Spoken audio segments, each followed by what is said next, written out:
सत्संग जितना भी चले बहुत बढ़िया। अगर आप अपने गुरुजी के नाम पे कहीं सत्संग कर रहे हो तो समझ लीजिए कि आपके गुरुजी को वहां पता चलता है कि हमारा शिष्य, हमारा बच्चा हमें याद कर रहा है। और साधु कैसे किसे कहते हैं? साधु उनके कहते हैं चाह गई चिंता गई मनवा बेपरवाह। हाँ, चाह गई चिंता गई और मनवा बेपरवाह, उसी का नाम साधु। साधु किसे कहते हैं? खाली भाव का भूखा हो, पैसे का नहीं, धन का भूखा हो, उसे साधु नहीं कहते हैं। जो धन लेते हैं ना, घर घर मांगते हैं ना, उन्हें साधु नहीं कहते, उनको तो चोला पहना हुआ है। कोई कोई ऐसे साधु होते हैं, हमने देखे हैं बहुत प्रकार के साधु। किसी को देख लो कि शरीर में कोई तकलीफ हो गई तो वो साधु बन गए कि अब ये शरीर से संसार में तो जीना मुश्किल है, साधु बन गए, चोला पहन लिया। किसी को देखो कि शादी नहीं हो रही, उम्र निकल गई, चोला पहन लिया, साधु बन गए। हाँ, बहुत प्रकार के साधु देखे हैं। आश्चर्य होता है कि हिम्मत कितनी होती है। हम जब व्यासपीठ पे पांव धरते हैं ना तो हम पहले कलेजा कांपता है कि हम सबको प्रणाम करके बैठे भगवान को कि हमारी लाज रख लेना भगवान। और लोग साधु का चोला पहन के भक्तों को उल्लू बनाते हैं। अब सुने ही होंगे, माँ राधा मैया, फलाना मैया, ढिकना मैया, हाँ कैसे कैसे, और फिर जाते हैं जेल में जाकर के रहते हैं और कैसे कैसे मंत्र देते हैं। ऐसे ही सबको बिठा देते हैं, फिर सबको बोलते हैं आंख बंद करो, हाथ जोड़ो, और यहाँ से माइक से हम बोलेंगे ओम नमो भगवते वासुदेवाय। आप सभी को गुरु मंत्र दे दिया, जाओ बच्चा खुश रहो, आप खुश रहो, हमको धोती कपड़ा दो, बस हमारी झोली भरनी चाहिए, आप जाओ कुछ भी करो।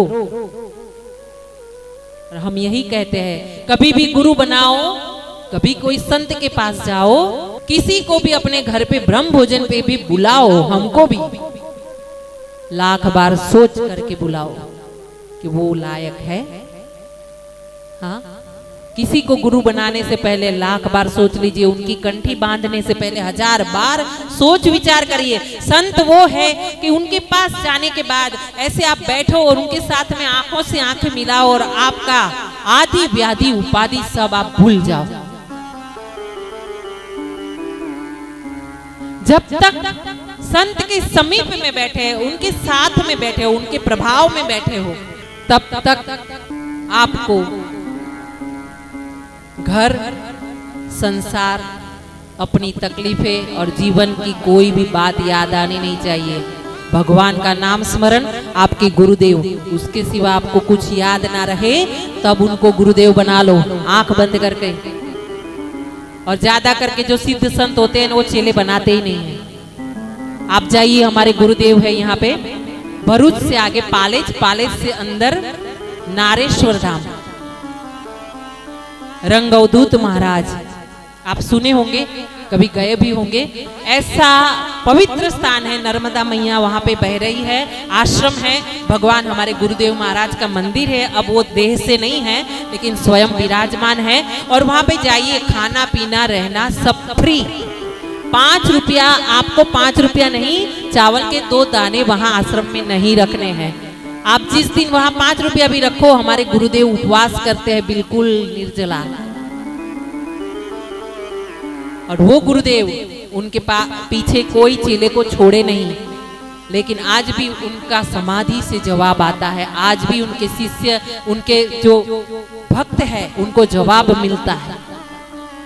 तो साधु उसे कहते हैं, सन्यासी उसे कहते हैं। सन्यास लेने से पहले भी 1000 बार सोचना पड़ता है। अपने माँ बाप से, अपनी धर्मपत्नी हो तो उससे हाथ जोड़ करके रजा लेनी पड़ती है कि हम सन्यासी हो जाए। आपका मर्जी है, आप हमें सन्यास लेने से रोक नहीं रही हो, आपको दुख नहीं हो रहा है ना, हमारे जाने से आपको कष्ट नहीं होगा ना, क्योंकि उनके पीछे उनका परिवार पलता है, उनके सहारे। अगर घर का एक मुखिया, एक मर्द सन्यासी हो जाए तो उसके पीछे उसका परिवार तकलीफ में आ जाएगा। तो सन्यास के नियम है कि जब तक परिवार छुट्टी ना दे, सहमति ना करे, वो सन्यासी नहीं हो सकते।